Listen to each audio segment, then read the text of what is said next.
주님과 같이 내 마음 만지는 분은 없네. 오랜 세월 찾아 난 알았네. 내겐 주밖에 없네. 주님과 같이 내 마음 만지는 분은 없네. 오랜 세월 찾아 난 알았네. 내겐 주밖에 없네.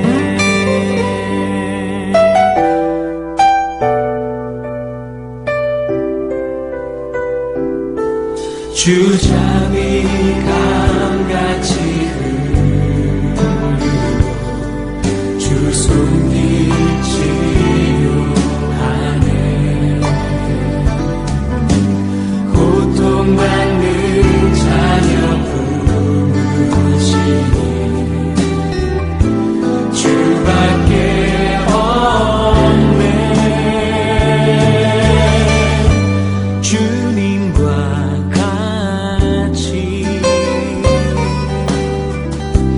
내 마음 만지는 분은 없네.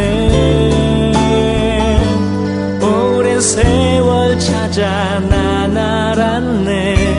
내겐 주밖에 없네.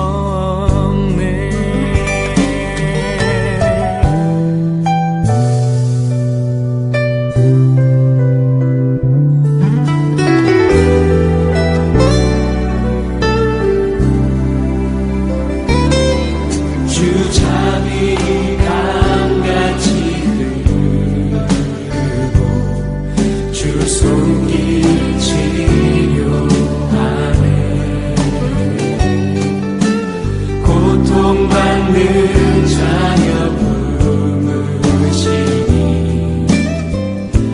주밖에 없네. 주님과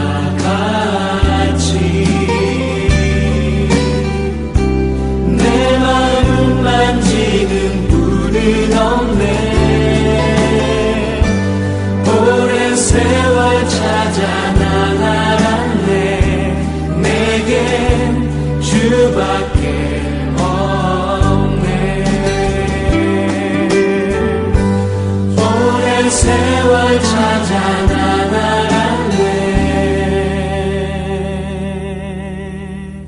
내겐 주밖에 없네.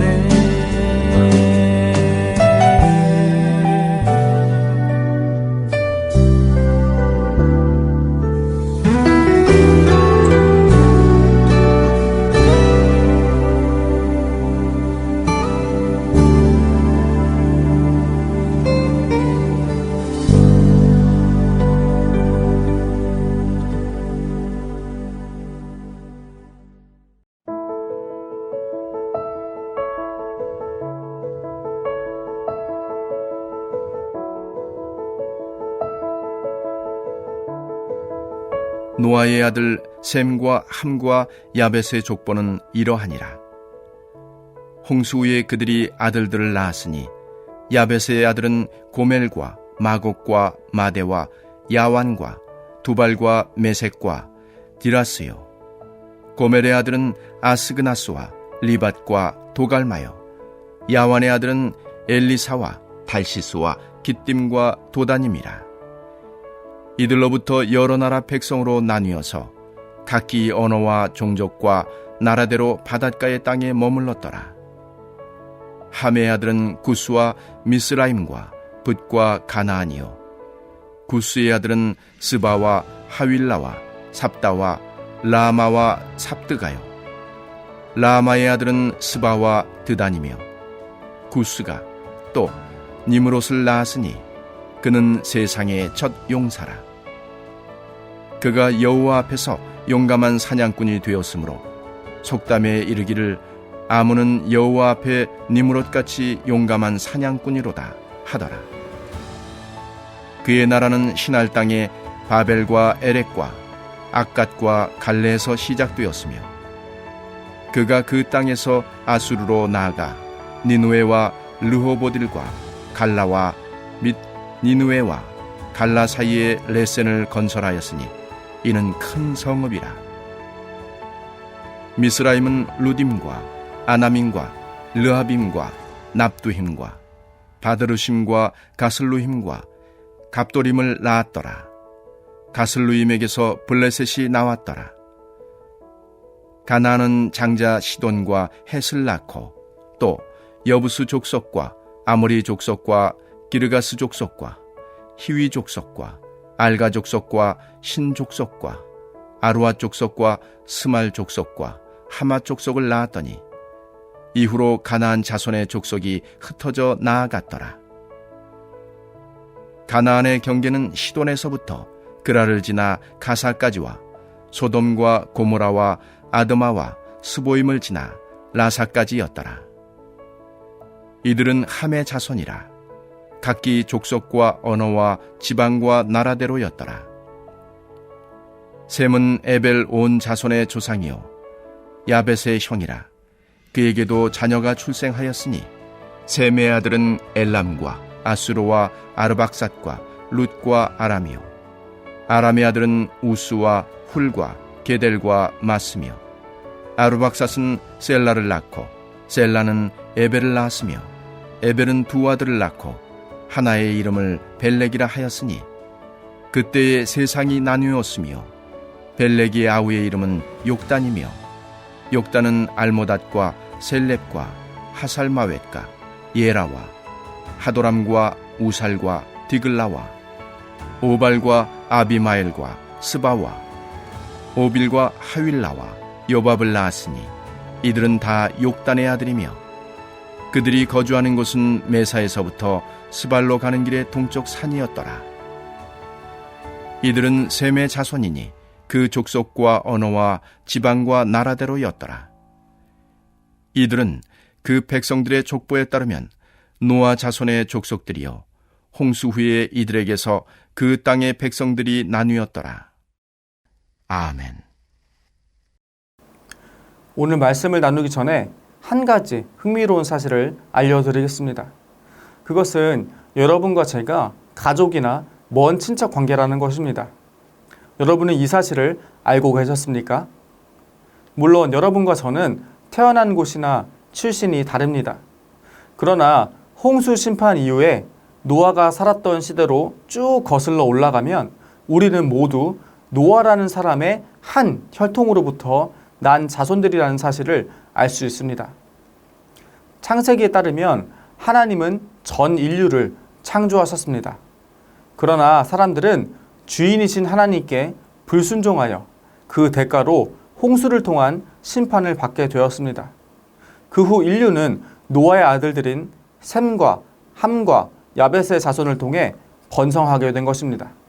즉 인류의 번성은 노아의 혈통을 이어받은 3명의 형제들로부터 시작되었다는 것입니다. 우리는 이 사실을 사도행전을 통해 알 수 있습니다. 사도행전 17장 26절입니다.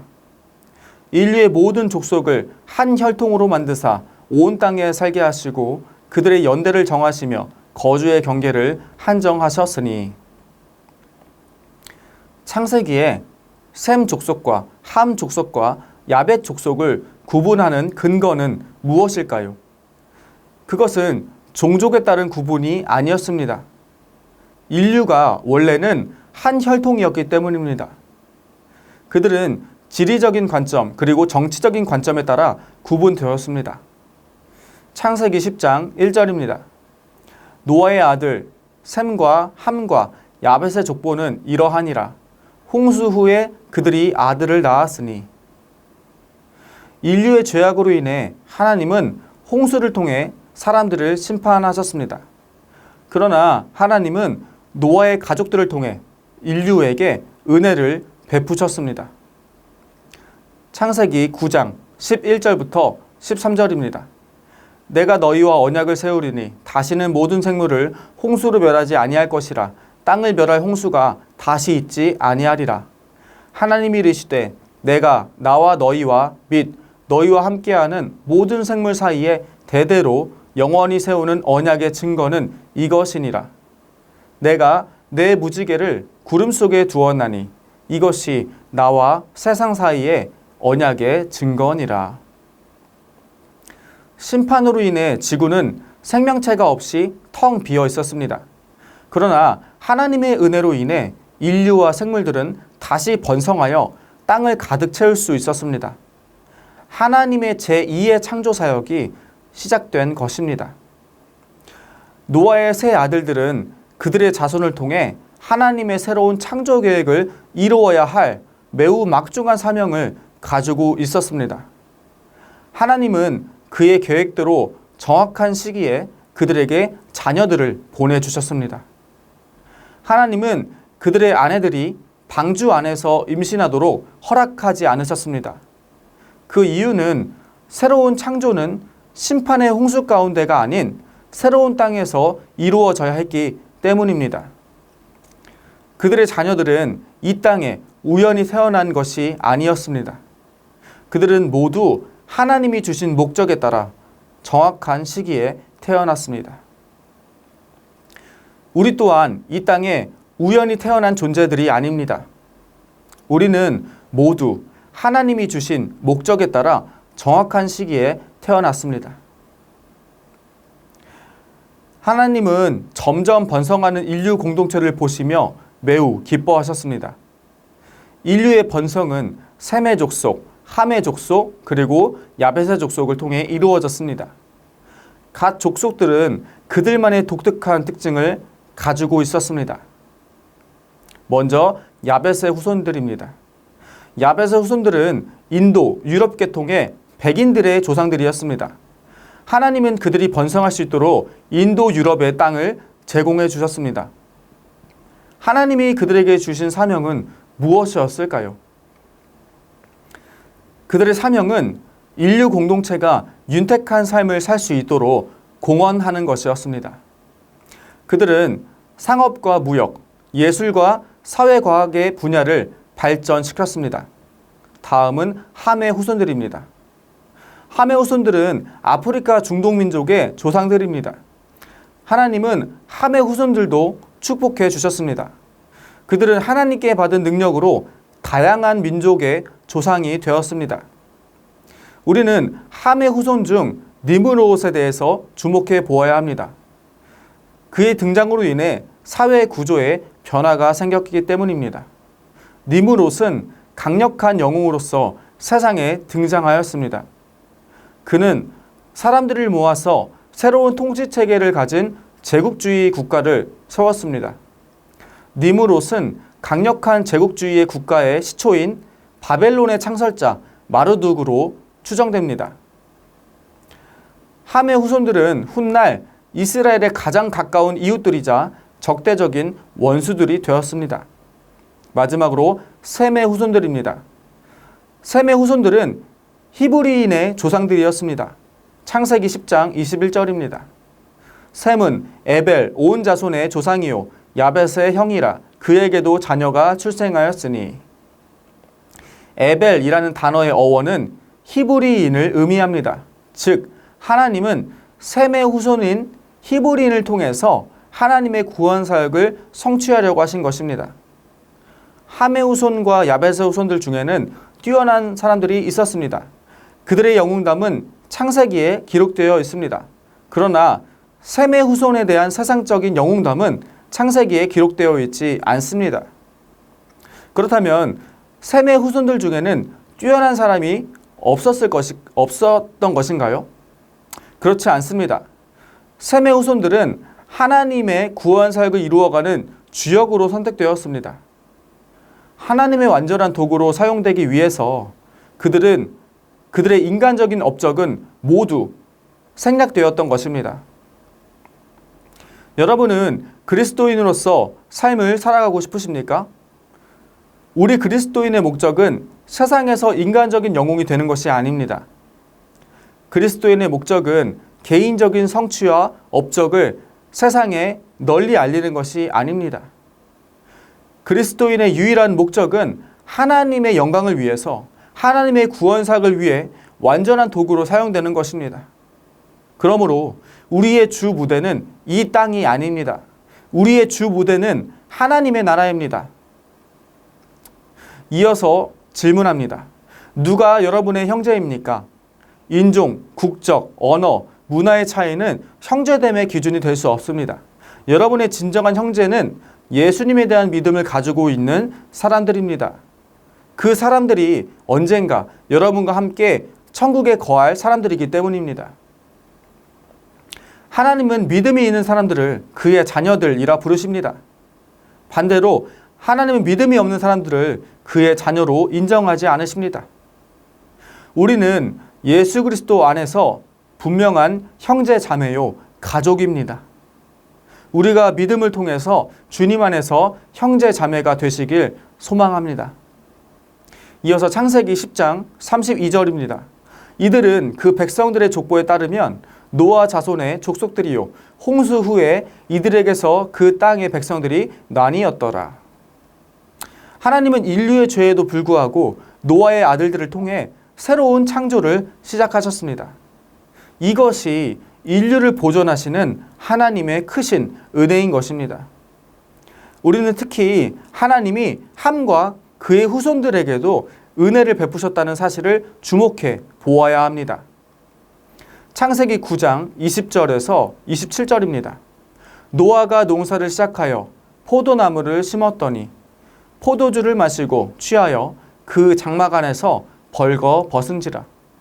가나안의 아버지 함이 그의 아버지의 하체를 보고 밖으로 나가서 그의 두 형제에게 알림해 셈과 야벳이 옷을 가져다가 자기들의 어깨에 메고 뒷걸음쳐 들어가서 그들의 아버지의 하체를 덮었으며 그들이 얼굴을 돌이키고 그들의 아버지의 하체를 보지 아니하였더라.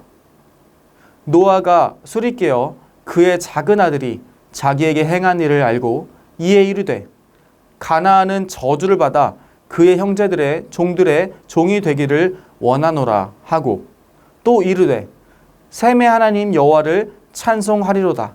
가나안은 셈의 종이 되고 하나님이 야벳을 창대하게 하사 셈의 장막에 거하게 하시고 가나안은 그의 종이 되게 하시기를 원하노라 하였더라. 함은 그의 아버지 노아를 존경하지 않았습니다. 함은 노아의 실수를 형제들에게 알려서 노아를 수치스럽게 만들었습니다. 그 결과 함은 그의 아버지 노아에게서 저주를 받았습니다.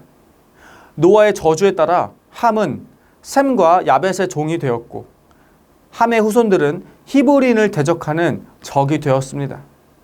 중요한 사실은 저주받은 함의 후손들도 셈과 야벳의 후손들처럼 하나님께로부터 축복의 기본권을 받았다는 것입니다. 그래서 함의 후손들은 저주로 인해 그들의 계보가 끊어지지 않았습니다. 사실 함의 후손들뿐만 아니라 하나님이 선택하신 이스라엘 백성도 많은 죄를 지었습니다. 그러나 하나님은 그들에게 자비를 베풀어 그들의 계보가 끊어지지 않게 하셨습니다. 이러한 하나님의 자비는 오늘 우리에게도 변함없이 적용되고 있습니다. 만약 하나님의 자비가 없었다면 우리는 죄에 대한 징벌로 인해 우리 가문의 계보는 예전에 이미 끊어졌을 것입니다. 그러나 하나님은 우리를 향해 오래 참으십니다. 우리를 향한 하나님의 자비와 사랑은 크고 위대하기 때문입니다. 중요한 것은 하나님이 주신 기회가 있을 때에 우리가 변화되어야 한다는 것입니다. 하나님이 인류에게 자비와 긍휼을 베푸시는 이유는 사람이 회개할 수 있는 기회를 주시기 위해서입니다. 성경은 스스로 죄인임을 고백하고 회개한 사람들이 변화된 이야기가 기록되어 있습니다. 인류 역사를 구분하는 기준은 예수 그리스도의 탄생입니다. 예수 그리스도 이전을 BC라고 말합니다. 이 뜻은 Before Christ, 예수님이 오시기 전 시대를 의미합니다. 예수 그리스도 이유는 AD라고 말합니다. 라틴어로 아노 도미나이라고 하며 뜻은 주님의 해, 주님의 날을 의미합니다. 인류 역사는 예수 그리스도의 등장을 통해 변화되었습니다.